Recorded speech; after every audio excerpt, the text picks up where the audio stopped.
Number of rectangles, हाँ भाई, number of rectangles. Chess board बना ले, आसानी होगी, जरा ध्यान से देखना। चेस बोर्ड में कितनी लाइनें होती हैं? खड़ी लाइनें। खाने कितने होते हैं? 8 8, 64 खाने होते हैं। ध्यान से देखो, तो लाइनें बनेंगी 9 9, ठीक है? ध्यान से देखो, 1 2 3 4 5 6 7 8 9, ठीक है? और 1 2 3 4 5 6 7 8 और 9।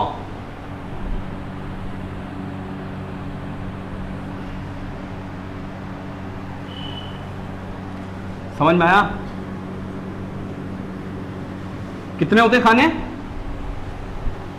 8, 1 2 3 4 5 6 7 8 और 1 2 3 4 5 6 7 8, 64 खाने होते हैं, 64 ब्लॉक्स होते हैं, ठीक है?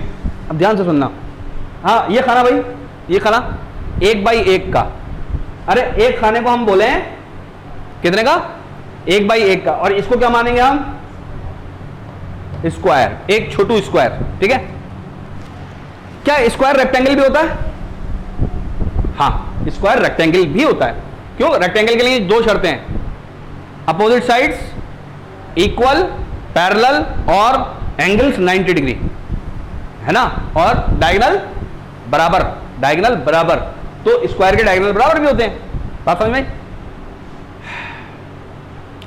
कह रहे हैं number of rectangles, number of rectangles बताने हैं हमें। क्या बताना है? Number of rectangles. ध्यान से देखना, देखो एक, क्या ये एक रेक्टेंगल है? क्या ये एक रेक्टेंगल है? देखो, एक रेक्टेंगल,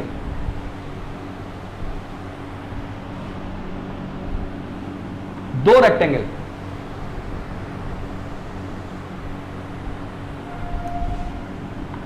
तीन रेक्टेंगल, 4 रेक्टेंगल। अरे रेक्टेंगल बनाने के लिए पैरेललोग्राम ही तो देखेंगे। हर पैरेललोग्राम बेसिकली यहां पर हर पैरेललोग्राम रेक्टेंगल है। ये लाइन कितनी है टोटल? 1 2 3 4 5 6 7 8 9, 9 लाइन खड़ी और 9 लाइन ऐसी, 1 2 3 4 5 6 7 8 9। 9 में से कोई 2 इधर की, 9 में से कोई 2 इधर की, तो टोटल नंबर ऑफ रेक्टेंगल कितने हो गए? 9c2 into 9c2। बोलो समझ में आया या नहीं? 9c2 ये आंसर होगा टोटल नंबर ऑफ रेक्टेंगल या पैरेललोग्राम। स्क्वायर के अंदर जो पैरेललोग्राम, ये चेस बोर्ड के अंदर जो पैरेललोग्राम बन रहे हैं वो बेसिकली रेक्टेंगल भी होंगे। उनमें से कुछ स्क्वायर भी होंगे, उनमें से कुछ हाँ स्क्वायर भी होंगे। स्क्वायर कितने होंगे? 64। हाँ, बड़े बड़े भी होंगे। देखो ध्यान से, ये 2 बाई 2 का भी होगा।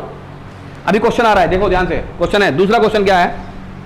Total number of squares, total number of squares. दूसरा लिख दूं आप, क्या लिखना है?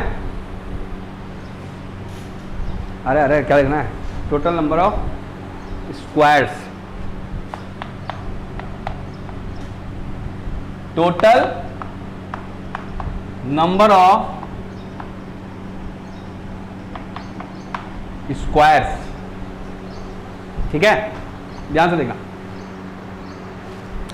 Total number of squares.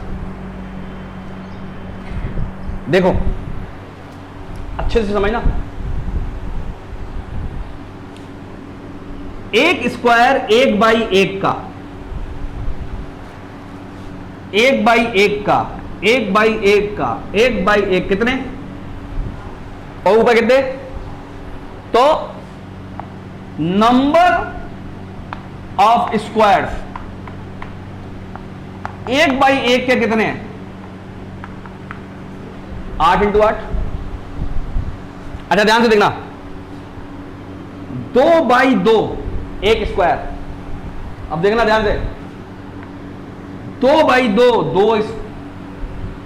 1 square, 2 square, 3 4 5 6 7। अब कितने? 7। 7 यूं और 7 यूं। 2 बाई 2 के कितने? 7 इंटू 7। अच्छा अब जरूरत नहीं पड़ेगी, अब खाली ये लिख लो। देखो ध्यान से, 3 बाई 3 के कितने हैं? अब तो समझ में आ गया वो 6। कैसे? 1 2 3 4 5 6। 3 बाई 3 के कितने? 4 बाई 4 के कितने? 5 बाई 5 के कितने? 5 बाई 5। 6 बाई 6 के कितने? 4 बाई 4 है, 3 बाई 3। और 6 बाई 6 के वो 7 बाई 7 के कितने?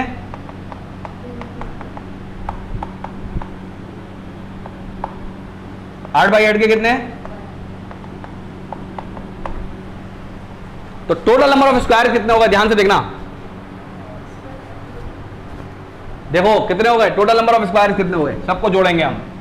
1 square plus 2 square plus 3 square, कहां तक जा रहा है? 8 स्क्वायर। कहां तक जा रहा है? 8 स्क्वायर तक जा रहा है। कहां तक जा रहा है? 8 स्क्वायर।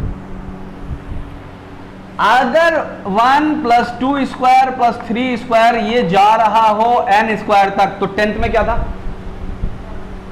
तो अगर n नेचुरल नंबर्स का स्क्वायर का सम हो तो आंसर क्या होगा? n plus 1 2n plus 1 upon 6। बात समझ में आई है ना? कितना हो जाएगा ये? 8 इंटू 9 इंटू 8 2 16 और 1 17 अपॉन 6। सही है? n plus 1 into 2n plus 1। Okay चलो ये पूरा 6 कट जाएगा किससे? 3 तिया 9 और 4 तो 12, 4 तिया 12 इंटू 17, 12 सत्ते 84, 8 12 एकम 12 और 8 20, 204। 204 आंसर है इसका। है किया है क्या कभी? अच्छा अभी किया है, ठीक है। चलो